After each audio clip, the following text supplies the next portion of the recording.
Foco no afeto de número 236. Tema de hoje: excesso de autocobrança. Gente, autocobrança não é um problema. Nos cobrarmos de coisas que a gente quer fazer, precisa fazer, isso não tem nenhum problema. A questão é o excesso. Assim como o superego repressor não é um problema. Às vezes eu mesmo falo, ilustrando alguma questão, falando no superego repressor isso ou aquilo, estou querendo dizer por isso, e isso falo no livro claramente, excesso de superego repressor. O superego repressor é extremamente importante, são as leis. As leis que proíbem atos de vandalismo, atos de lesão corporal ou moral em relação às outras pessoas, para possibilitar um mínimo de convívio social. A lei que é superego repressor, o Código Civil, é absolutamente necessário. Graças a essas leis é que nós estamos aqui vivos, podendo conversar, podendo falar, podendo viver de alguma forma, certo? Está muito longe de estar perfeito esse Código Civil, esse conjunto de normas que compõem o superego repressor. Ainda é passível de muito aperfeiçoamento. E discussões, conversas como essa aqui, que se propõe humildemente da minha parte levar sugestões, é que podem levar a alguma construtividade em relação à reflexão sobre a evolução dessas regras, e inclusive até levar sugestões de evolução de comportamentos, ok? Por que existe o superego repressor? As leis. Por que existe esse conjunto repressivo? Porque o nível de consciência entre as pessoas é muito diferente. O nível de percepção é muito diferente. Então, eu entendo que a lei é exatamente uma repressão rasteira. Você não pode roubar, você não pode matar. Se você está numa cidade grande onde tem carros, tem veículos, você tem que ter normas de trânsito para que não haja colisões, tem que ter a lei que proíbe o sujeito embriagado de dirigir, mesmo assim existem transgressões criminosas. Então é necessário, o superego repressor é necessário. Quando falo dele aqui, quando falo mal do superego repressor, estou me referindo aqui ao excesso de superego repressor, ou seja, aquele conjunto de comportamentos cujo exercício não implica em dano, em dolo a pessoa alguma. O fato de você ter um hábito, uma direção sexual, o hábito de você ter uma opção política, o ato de você escolher determinado lazer para você, desde que não implique em dano e dolo às outras pessoas, porque aí esbarra na lei. Eu estou falando do excesso de superego repressor, do excesso de cobrança, ok? Que a lei cobra e pune, ok? Tudo bem, não vou discutir a lei, não é para discutir a lei, podemos aprimorar, mas não é disso que eu estou falando aqui. Agora, aquele excesso de cobrança, que aí ela já visa atender o instinto de competição, porque competição, o contrário de cooperação, que é o nosso instinto básico, colaboração, cooperação, generosidade, afeto e amor. Na cooperação, que é a colaboração coletiva, na cooperação, a distorção dela no estado de praga biológica é a competição. Daí, é aí que nasce todo o complexo de cobranças, aquela gigantesca quantidade de regras que vão compor as cobranças, o excesso de cobrança que acaba gerando o excesso de autocobrança. Então, dificilmente uma pessoa nascendo numa humanidade em estado de excelência biológica, ela vai entrar em excesso de autocobrança. Ela vai se cobrar, sim, ela vai gostar de desenvolver habilidades e tudo, mas não tem ninguém enchendo o saco da pessoa, cobrando a perfeição dela, dizendo, não, você tem que melhorar, porque é assim, melhorar, mas é gostosamente, é bom melhorar, é legal melhorar, a gente melhora nisso, melhora naquilo, mas a gente não fica na neura excessiva, aquela excessiva neura de autocobrança, porque ninguém, e aí entra o básico da história, porque ninguém disse que se você não fizer alguma coisa perfeitamente, você não é um lixo. Se você não faz alguma coisa com perfeição, está tudo bem, faça do jeito que você faz, ótimo, maravilha. é interesse, num mundo desse, em que não há esse excesso de cobrança, há interesse de todo mundo em se aperfeiçoar. Porque atende o instinto de colaboração, então eu vou colaborar melhor. É natural, é espontâneo isso. Isso é espontâneo no ser humano.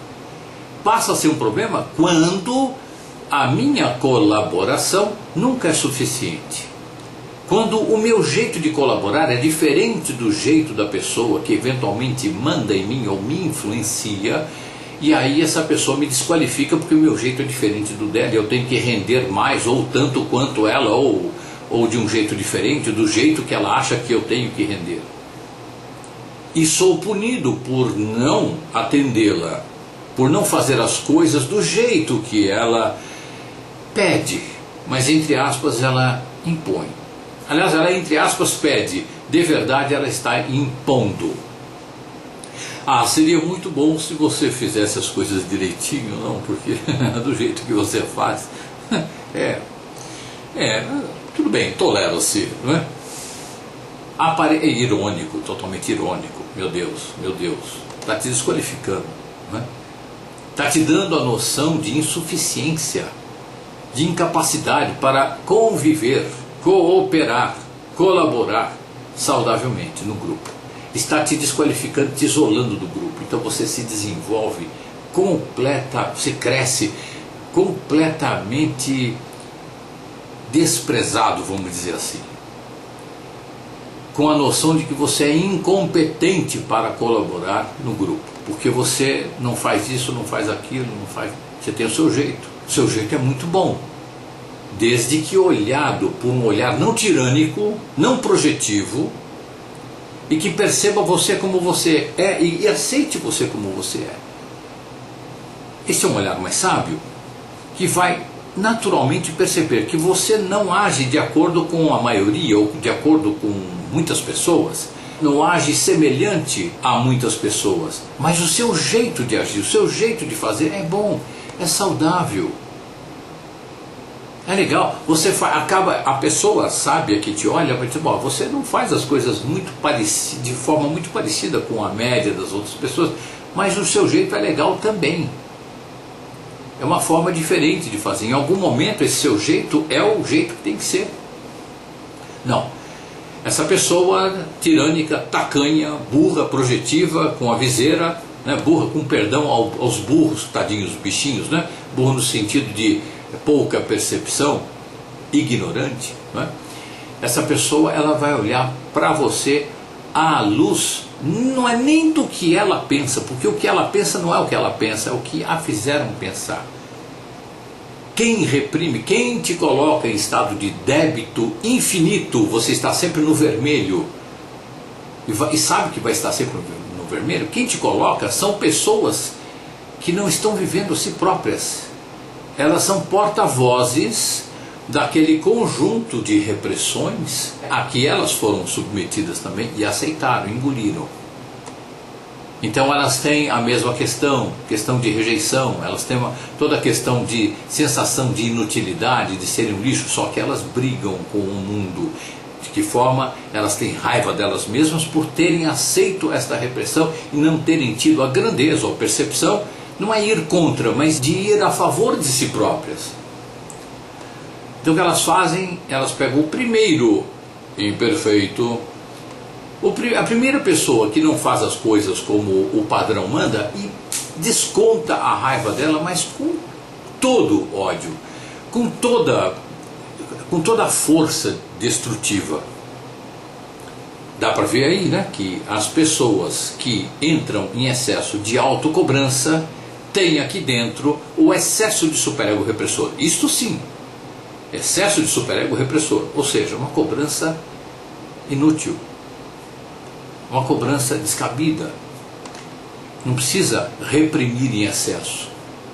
Não supostamente esta pessoa não está transgredindo lei alguma, não está destruindo ninguém, ela simplesmente faz do jeito dela, um pouco mais devagar, ou de outro jeito, ou com uma outra percepção, que não é tão rápida, aparentemente não tão eficiente, eu digo aparentemente, e simplesmente por ser diferente, ela é execrada, ela é diminuída, ela é desprezada. Essa pessoa cresce, se desenvolve, e isso tudo acontece na primeira faculdade que a gente faz, compulsória. Não é uma faculdade que você opta por fazer, você tem que fazer. A faculdade do desafeto, é a universidade compulsória do desafeto. Você faz quando nasce, e nasce num lar despreparado para educar. Bem-vindo ao clube de 90 e muitos por cento dos lares do mundo. Tem exceção, mas a imensa esmagadora maioria são lares despreparados. Primeiro, para se unirem em união afetivo-sexual, e muito menos preparados para procriarem e educarem, não é? Porque estão seguindo como cordeirinhos uma orientação massacrante, imbecilizante, idiotizante, e elas acabam refletindo exatamente o que manda essa tirania, esse esquema ditatorial que nós vivemos em relação a valores, em relação à disponibilidade financeira, oportunidades de vida, etc. Ok?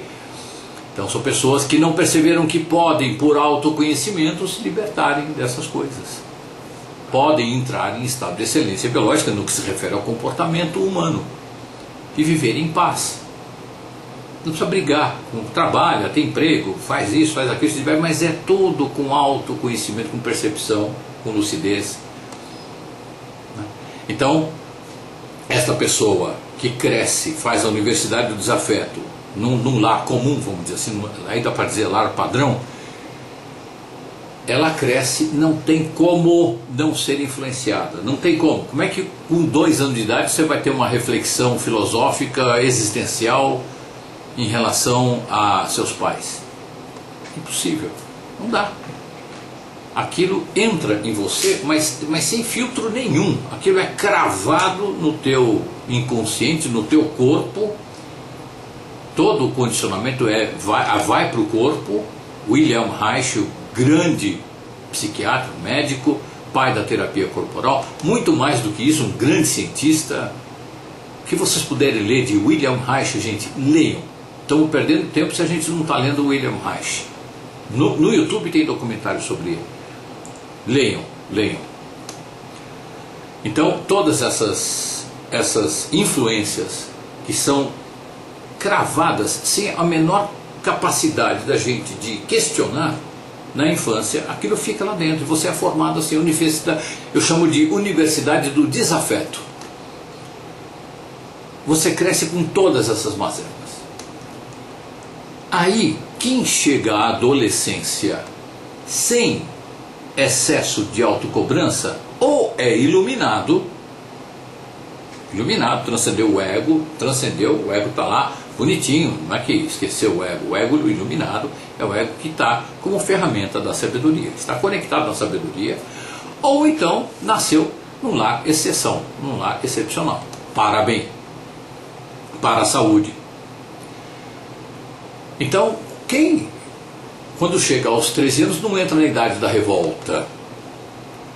Claro, porque a gente percebe, olha, era para fazer assim, tinha que fazer assim, a mamãe batia, o papai botava de castigo, ou fazia tal coisa. Hoje em dia está bem diferente, hoje em dia há um desprezo do lado, vivendo junto, despreza-se através do mimo, mas nas educações mais antigas que eu digo, década de 60 para cá, existe a repressão, dita ou não dita. A pessoa vai crescendo, vai se desenvolvendo, aprendendo regras. Quando entra na adolescência, que tem um pouquinho mais de capacidade de reflexão, até antes, na pré-adolescência já tem, aos 7 anos já tem idade da vontade, mas ainda não tem muita capacidade de reflexão, mas aos 13 anos já tem alguma. Esse jovem entra em contato com o que, gente? Com a hipocrisia. Papai falava que era para fazer assim, mas papai faz assado. Mamãe dizia que era assim, mas a mamãe pratica assado, pratica outra coisa. E por que eu tenho que fazer assim, assim, assim, e não fazer assado como papai ou mamãe? Ah, não pode, porque é falta de educação. Quando você crescer, você vai entender. Não tem coisa mais desprezante, não tem coisa que dê mais a sensação de desprezo, de incompetência, de capacidade, do que dizer para alguém, olha, por enquanto você não tem capacidade de entender isto, você cresce e depois aí você vai entender. precisa contar de alguma forma. Não precisa falar do jeito que é, se a criança não tem preparo. Claro, para algumas coisas não tem preparo mesmo, mas tem o diálogo. Mas quem tem esse preparo? Quem tem esse preparo no nosso social? Quem de nós aqui teve pais que tiveram esse preparo? Muito raros. E a gente não vai culpar o pai, não. A gente tem que culpar ninguém. É causa e efeito, causa e efeito, causa e efeito. Estado de praga biológica é a causa. Não vou nem culpar o estado de praga biológica. Não é isso. Vou culpar o ser humano porque a gente entrou em estado de praga biológica. Não. Isso aconteceu. É uma fase de aprendizado. Aí a gente, se sobrevivemos, a gente sai do estado de praga biológica e fica tudo melhor. Então a gente chega lá à adolescência com revolta e percebe que se a gente não faz as coisas do jeito que os outros querem, embora com hipocrisia, tem ali a presença da hipocrisia, a gente se revolta, mas a gente começa a sofrer execração. Opa, então peraí, então não é para eu fazer o melhor para mim, é para eu fazer o melhor segundo o que os outros acham que é melhor. Aí eu saio de mim, eu já se perdo, eu perco o senso de noção sobre mim mesmo, então fico de lado. E aqui entra uma personagem para fazer tudo certinho para não ser execrado. E aí eu adquiro um treco chamado perfeccionismo, perfeccionite aguda. E vou passar o resto da minha vida sendo vítima da minha perfeccionite aguda. Se não tenho a sorte de encontrar alguém que me ensine a meditar, ou de achar um livro que me ensine algumas coisas sobre autoconhecimento, autopercepção, como a maioria das pessoas hoje em dia, gente, vive. Por isso que é tão importante a gente falar sobre afeto, sobre generosidade, sobre amor. Não é preguiça, não é ideologia de bicho grilo, paz e amor, não é isso, não é muito mais sério do que a gente pode imaginar. É a nossa vocação biológica que não está sendo seguida, não está sendo vivida por um fenômeno da natureza. Mas entender que tudo que é isso que a gente chama de defeito, de disfunção, faz parte do estado de praga biológica, natural. Corrigir isso dá para corrigir individualmente. Você volta à excelência, você volta à excelência, eu volto à excelência, mas cada um no seu ritmo. Continuando, na adolescência você adquire a perfeccionite aguda e vai para o resto da vida. Ou você desiste dela, passa a ser um revoltado, porque você não vou conseguir, ou você abraça essa perfeccionite. Se você desiste dela, ela vai te perseguir muito mais ainda, porque você está brigando contra ela. Então você acaba sendo um jogado na vida, você se coloca jogado na vida, não quer nem saber que se dane e tal, e nisso você está falando que se dane eu, porque você não está em contato com você. Você está se desprezando um pouco mais ainda. É o rebelde sem causa que mora sozinho e foge de casa. Ou então você abraça a perfeccionite aguda e vai viver tudo de acordo com as regras, direitinho, para não ser execrado. Você vai ver, dos dois jeitos você vive o inferno, porque você não está vivendo você. Aí você cresce com esse excesso de autocobrança, mesmo sendo aquele cara que não, que se dane, que tá, deixa pra lá, não tô nem aí. O excesso de autocobrança está lá dentro. Você só tem um comportamento externo de quem não está nem aí, mas aqui dentro você está sofrendo o desprezo, a execração. E se você é perfeccionista, encarou a perfeccionite aguda, você aceitou e tal, e está vivendo ali, você também vai sofrer do mesmo jeito, porque nos dois casos você não está vivendo você. Esta é a questão. Então, quando eu rejeito alguém, eu estou talvez até mais próximo dessa pessoa do que quando estava lá do lado dela. Quando estou do lado da pessoa, não estou muito bem, aquilo lá pede um entendimento, uma conversa, nem que seja para eu me afastar, ou nos afastarmos, de uma forma saudável. Mas se simplesmente eu passo pela rejeição, não quero nem ouvir falar, não quero nem saber, estou com aquela pessoa dentro de mim aqui, pulsante, inteira, aqui no meu coração. Então aquele cara que rejeita a tal da perfeccionite aguda, esse cara está muito mais comprometido com a perfeccionite do que ele imagina. Porque o tempo todo ele está aceitando a ideia de que ele é um ser execrável, um ser inferior. Lá dentro fica a mensagem: você é um inútil para a sociedade. Você é um inútil para a relação. Inútil para a relação é o que pega para a gente. Porque a nossa natureza é que nós somos todos úteis para a relação. E precisamos. Isto nos torna felizes. É nos sentirmos úteis para a relação. Quando nos sentimos inúteis para a relação, a gente entra na doença. Agora, quando a gente lê o conceito de sou útil para a relação segundo o parâmetro social, ferrou. Porque aí não seria eu. A sociedade não me aceita como sou. O nosso social aí não me aceita como sou. Ele não vai ter um olhar mais apurado sobre mim e ver como posso servir. E ver que não é nem pessoal. Todo mundo é bem-vindo numa sociedade saudável. Agora, em estado de praga biológica, não. No que se refere ao comportamento, repito sempre, não. Nesse caso, não. Aí as pessoas passam a ser substituíveis. Elas passam a ser até desprezíveis, inúteis. O que é uma distorção grave. Então aquele cara que se revoltou, saiu, fugiu da sociedade e tal, não quero nem saber e tal, mas não se encontrou, não se percebeu, não meditou, não desenvolveu nada do autoconhecimento. Ele ainda está mais dentro da sociedade sendo desprezado do que antes. Porque aí ele aceitou: bom, eu sou um derrotado, eu sou um perdedor. Faz de conta que não, mas está lá dentro. E aí as pessoas ficam oscilando na vida, gente. É muito interessante isso, você já observou? Pessoas que vão lá para o dane-se a sociedade, de repente resolvem, tomam coragem, que não é coragem, é entrega, né? Mas tomam coragem, que é de briga, de guerra. Tomam coragem, não, eu vou fazer, e não consegue fazer, porque é diferente. Aí ela pega e vai: não, eu sou um execrável. Aí vai cada vez mais afundando mais. Isto é terrível, terrível.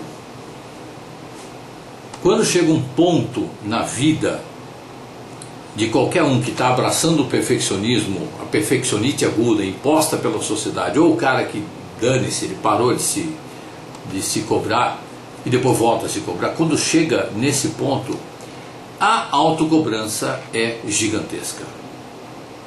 É desumana e gigantesca.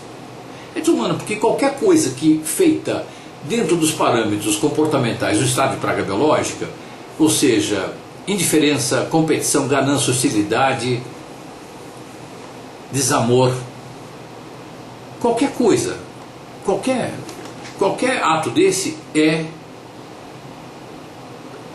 fábrica de doença. A pessoa, ela vai adoecendo, ela vai para o fundo do poço da baixa autoestima. Ela se sente cada vez mais um lixo.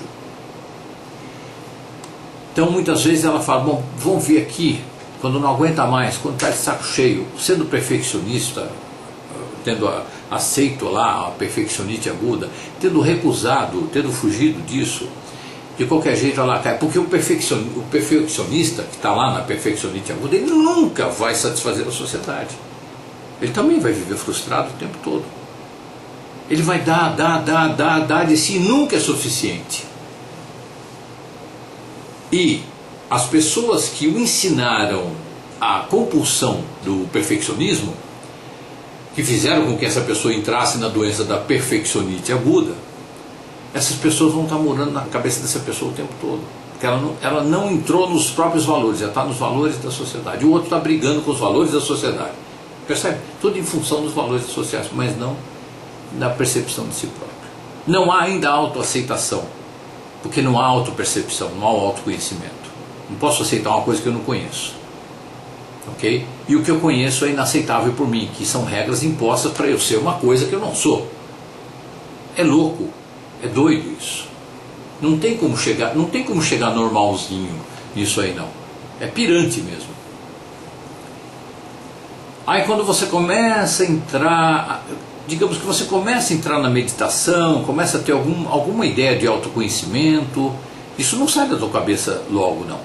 Se você não medita direito, se você não se entrega a você mesmo, Demora um bom tempo. Você pode fazer auto não sei o que, auto aquilo, auto não sei o que, você vai ficar na autocobrança, no excesso de autocobrança. Aí, vivendo no excesso de autocobrança, mesmo que você já esteja atuando em alguma atividade relativa ou ligada ao autoconhecimento, se você não meditou o suficiente, ainda não há a autopercepção, que vai te levar à autoaceitação. E vai pegar a sua autocobrança e jogar no lixo. Automaticamente ela vai para o lixo, você não precisa nem fazer força para ela ir para o lixo. É a sua autopercepção, autoconhecimento, autopercepção, logo autoaceitação. Aí você não precisa ter coragem para impor, não, agora o mundo vai me aceitar como eu sou. Não, você é o que você é. E tudo bem, aquela execração, aquele desprezo que continua vindo do social, porque ele não vai te ver diferente. Só que ele não afeta. Se está afetando é porque você não está se aceitando. Você pode estar lá fazendo, estou fazendo meditação há 3, 4 anos, 5 anos e tal, mas ainda, nossa, eu me cobro demais, eu tenho que fazer, eu tenho que ser assim, eu tenho que ser perfeito, eu tenho que fazer não sei o que, eu tenho que melhorar isso, nada está perfeito nunca, eu tenho que servir todo mundo o tempo todo. Calma, isso não é você, isto não é você. Para fazer uma reuniãozinha com você, tá? Para fazer uma reuniãozinha com você. Você vai fazer o que a tua sabedoria diz, você vai fazer uma meditação na paz, no estado meditativo, você vai intuir o que é para ser feito, você se vê fazendo aquilo, e faz. Vai ser sempre com leveza. Todo e qualquer ato compulsivo que você tenha para fazer coisas, mesmo que elas sejam da sua vocação, isto aí não é você. Você já está fora da vocação. Ah, eu adoro fazer caridade. Por exemplo, alguém gosta de fazer caridade, sempre foi execrado por isso. Mas aí chega um ponto, meditou e tá, não, a caridade é legal. Aí começa a fazer caridade. Começa a fazer caridade, não, mas não está suficiente, tem que fazer mais, tem que fazer mais, tem que fazer mais, tem que fazer mais, larga o emprego, larga aquilo, não sei o que, está fazendo caridade 24 horas por dia, está morrendo. Então, meu Deus, com que corpo, com que saúde essa pessoa vai continuar praticando a caridade? Tudo bem, praticar a caridade você pratica depois que você está dormindo bem, comendo bem, você tem exceção, claro, mas é depois que você está inteiro, você está dormindo bem, comendo bem, está feliz, está amando, está legal, sorrindo, tem energia sobrando, você tem uma vida ótima para que sobre energia, para que você dê o que sobra. Porque aí o que você dá é energia boa. Se você leva lá para o lugar de caridade uma energia de cansado, meu Deus, estou exausto, você vai passar uma péssima energia. Você não vai ajudar, você vai atrapalhar. Enquanto tem a autocobrança aqui dentro do perfeccionismo, em relação ao perfeccionismo, você não está agindo, quando você age pela autocobrança, você não está agindo por você. Não é você. Ainda são aqueles elementos representativos do excesso de superego repressor que estão dentro de você, fazendo você de marionete. Isso a gente leva para o resto da vida, gente. Não é uma coisa que você cura do dia para a noite e também não é uma coisa que desapareça. Vai ficar essa voz vai ficar lá o tempo todo. A diferença é que você não vai mais prestar atenção nela um belo dia. De tanto que você medita, de tanto que você vê, poxa, eu vivo muito bem, eu amo, eu sorrio, eu cuido da minha saúde, sou feliz, pratico meu esporte, minhas atividades, faço o que eu faço e com o que me sobra vou e faço caridade. É uma beleza. Agora, quando você entra, você projeta o seu vitimismo no outro, vê aquela pessoa que está precisando de ajuda e você se projeta nela, ai, coitadinha, eu estou falando coitadinha de mim. Não tem coitadinho, está precisando de ajuda, eu não posso dar ajuda agora. Pega o telefone e digo, olha, tem um fulano aqui precisando de uma ajuda, veja quem está disponível, no momento eu não posso, porque eu tenho que dormir. Percebe, gente? Isto é claro, tem que ter muito bom senso para fazer essa escolha. Às vezes você tem que parar mesmo, e mesmo sem muita energia, você vai lá e ajuda, mas cuidando. Então você vai dormir mais, você vai descansar mais, você vai se divertir mais. O que eu não quero aqui é ser cartesiano, não é isso, tá? Tudo isso com muita flexibilidade, mas o bom senso, ditado pela sabedoria, a sabedoria fala, aí eu exerço bom senso. Tem gente que faz maratona de caridade, porque precisa, uma catástrofe, o pessoal da defesa civil é tudo voluntário. A corporação dos bombeiros é que cuida da Defesa Civil. É uma entidade da corporação dos bombeiros, mas a maioria a maioria é composta de voluntários que tem uma ficha e tudo. Quando acontece alguma coisa, eles são chamados. Vão aqueles que podem, aqueles que são voluntários para isso. E vão também aqueles que eventualmente não podem, mas têm essa compulsão, ainda estão lá na perfeccionite aguda, ok? Quero ler algumas coisinhas aqui e fazer comentários, gente, para esclarecer um pouquinho mais isso que a gente está falando aqui, não é? Lembrando que o excesso de autocobrança é medo da desqualificação e da punição, ok? Vamos guardar isso bem claro. Quando você está com excesso de autocobrança, você está com medo da desqualificação e com medo da punição. A desqualificação vem do social e vem também a punição do social através de execração, desprezo, etc. e tal. Mas chega um ponto tão intenso que você mesmo se desqualifica e você mesmo se pune.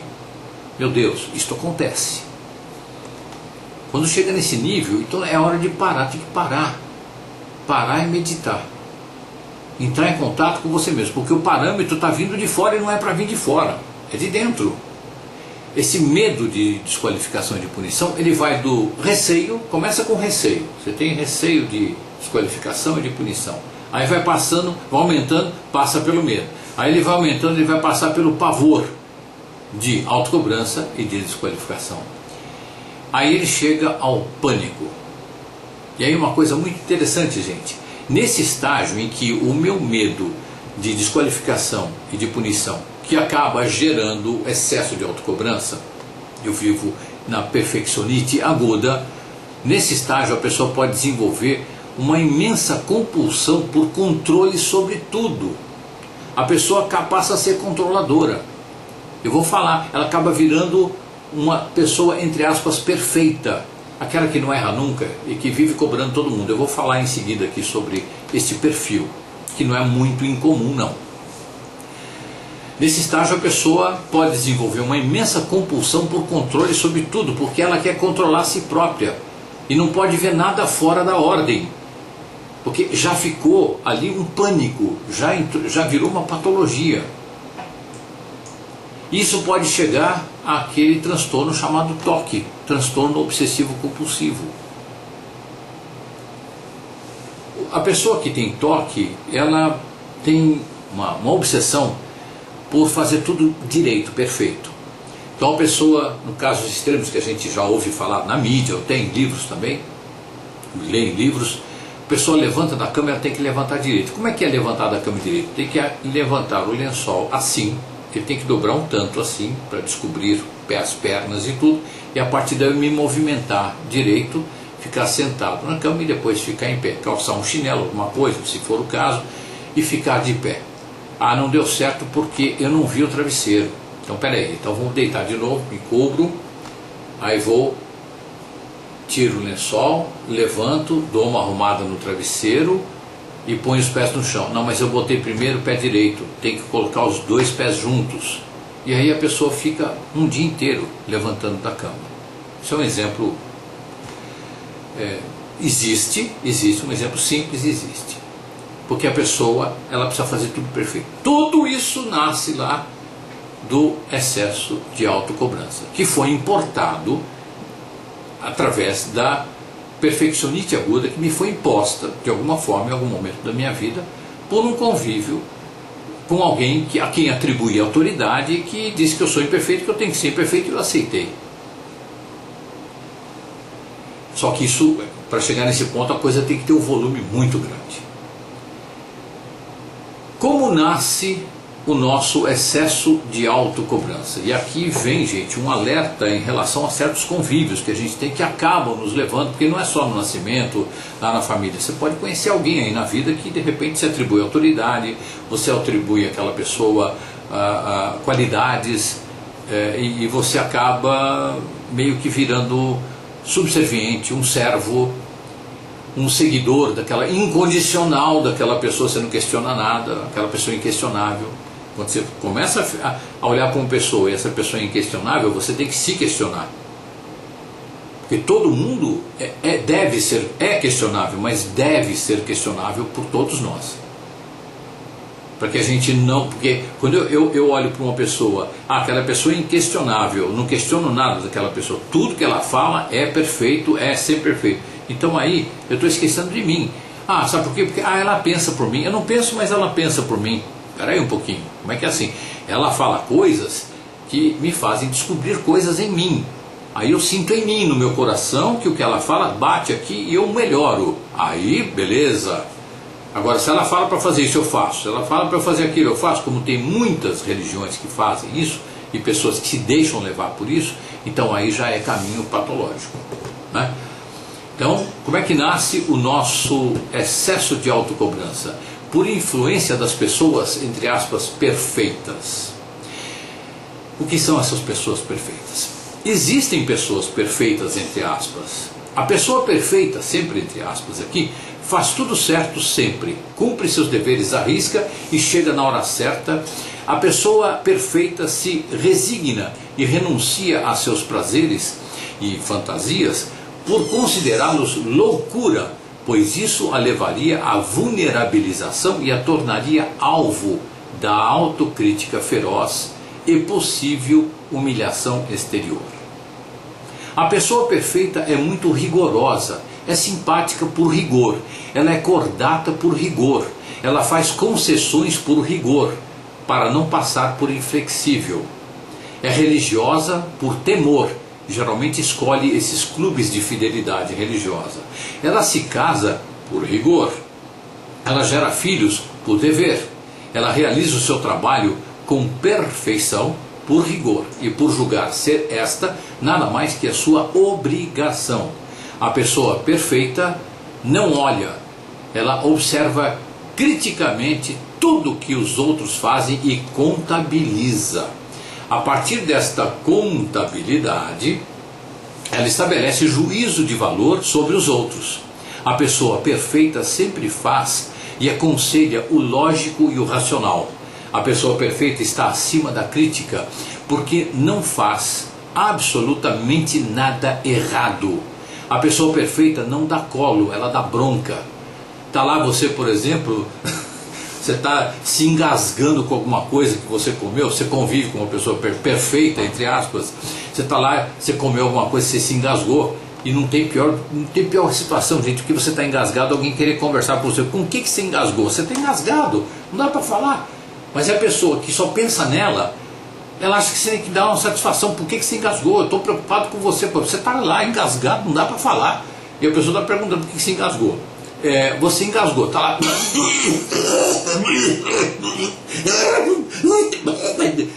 morrendo quase de tanto engasgo, de tanto tossir. E a pessoa, por que você engasgou? O que você comeu? Você estava comendo o quê? Você estava comendo biscoito? Mas você respirou errado na hora de comer o biscoito? E a pessoa quase morreu. Desculpa, piedade. E você quase morrendo, a pessoa te ajuda a morrer um pouco. De repente você pode até morrer. Porque além de estar engasgado, numa situação complicada, tem uma pessoa externa te infernizando, te cobrando o erro. Você respirou quando comeu biscoito. Você respirou pela boca e aquilo foi para a traqueia. Você tem que pagar com a vida. Morte aos imperfeitos. Veja na sua vida, fazendo um parênteses aqui, veja na sua vida se isso já não aconteceu algumas vezes, não caricatamente como eu estou fazendo aqui, mas de um jeito ou de outro parecido com isso aqui. Veja. A pessoa perfeita não dá carinho, ela agrada com presentes ou atitudes. Atitudes que faz questão de mostrar como sacrifícios, geralmente quase impossíveis de serem retribuídos. A pessoa perfeita vive muito e envelhece amarga. A pessoa perfeita não deve nada a ninguém, e quando não é retribuída, ela cala o ódio da rejeição e destila esse veneno junto aos que lhes são de confiança, geralmente outros perfeitos também. A pessoa perfeita se acha muito imperfeita, mas não sabe que é a mais imperfeita das criaturas, porque não se perdoa, não perdoa os outros e nem acha possível ser perdoada. A pessoa perfeita se acha condenada a disfarçar e padecer eternamente da sua imperfeição crônica. A pessoa perfeita, condenada à perfeição, se acha suja, indigna, desprezível e por isso o pior. Tem certeza de que nunca será amada verdadeiramente. Por isso desconfia de todos e não entende o que é amor. Se alguém fala com uma pessoa perfeita, eu te amo, mas o que você quer? O que você está querendo com isso? Vem alguma coisa, tem algum interesse atrás disso, né? A pessoa perfeita não faz nada de coração, faz pelo rigor do dever e da culpa por não ser perfeita. Solidão e amargura. Essa é a condição da pessoa perfeita. A pessoa perfeita não faz mal, nem precisa fazer mal, basta existir. A pessoa perfeita ainda não sabe que o perfeccionismo é o caminho mais curto para se chegar à imperfeição. E quando ela descobre isso, cai uma ficha, gente. Mas cai uma ficha, a pessoa dá uma surtada e há a possibilidade aí dela mudar esse quadro.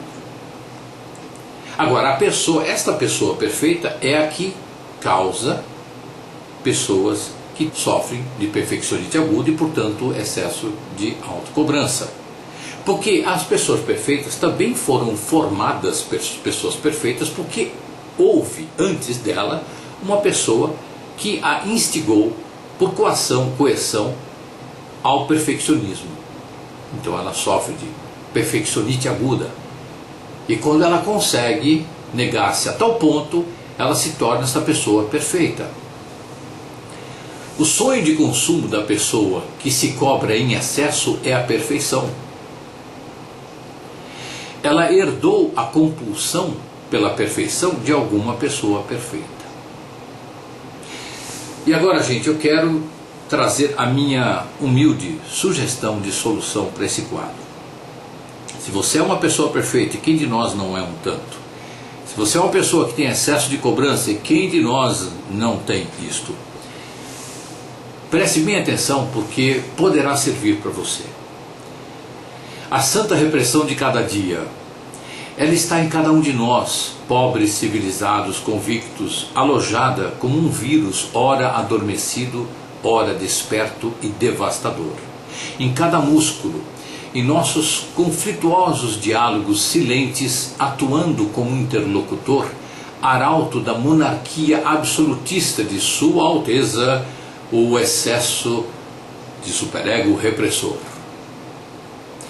Inflexível, implacável, mantendo cativos seus súditos à custa do pavor da exclusão dos seus domínios, onde, em troca de servilismo e subserviência, oferece migalhas de pseudo-aceitação. Santa repressão, tão antiga quanto o estado de praga biológica em que ainda vivemos, estado esse que nos induz a interagirmos como inimigos e predadores uns dos outros. Raros de nós descobriram o ponto fraco deste déspota. Uma vez que estamos no modo de guerra, o pensamento linear nos leva a concluir, equivocadamente, que será uma estratégia de guerra que nos trará a vitória sobre este senhor de escravos, Sua Alteza, o excesso de superego repressor. Se fosse assim, todas as guerras pela paz já teriam produzido um mundo pacífico há muito tempo. Para começar, essa libertação, em vez de vitória, é individual e gradativa. É um processo profundo de mudança de valores, onde os sentimentos que disparam o vetor morte são indiretamente eliminados, descartados até a total ausência. Raiva, ódio, mau humor, vingança, inveja, ciúme, possessividade, competição, destrutividade, ressentimento, mágoa e derivados, perfeccionismo e excesso de autocobrança. Nesse processo, o foco está completamente fora desses sentimentos. Em nenhum momento paramos para pensar no que fazer com esses detritos emocionais. Simplesmente os sentimos e pronto. O foco saudável é o afeto generoso, o nosso instinto relacional básico em estado de saúde. Quando um sentimento disparador do vetor morte se instala, devemos imediatamente conectarmos com o afeto generoso, mudarmos de canal.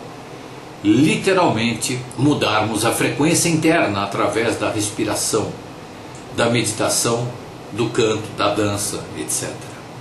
Quando o vírus da repressão se manifesta, é hora de reinstalar a alegria. É um treino cotidiano que nos imuniza, não através da briga contra a doença, mas com o aumento da saúde. Sua Alteza, Sua Excelência, Sua Santidade, o Rei, excesso de superego repressor, sobrevive e vence qualquer ataque bélico. Afinal, ele é o rei da guerra. Só não sobrevive ao desprezo. Quanto mais livres de seus domínios, menos dependeremos das migalhas de pseudo-aceitação coletiva que mais nos desqualificam do que nos dignificam, porque teremos finalmente percebido o quão indispensáveis, grandiosos e interessantes nós somos, simplesmente pelo fato de existirmos. Mantenha a alegria atualizada. A santa repressão irá dando lugar à deusa da plenitude. Quem respira alegria, transpira paz. Foco no afeto.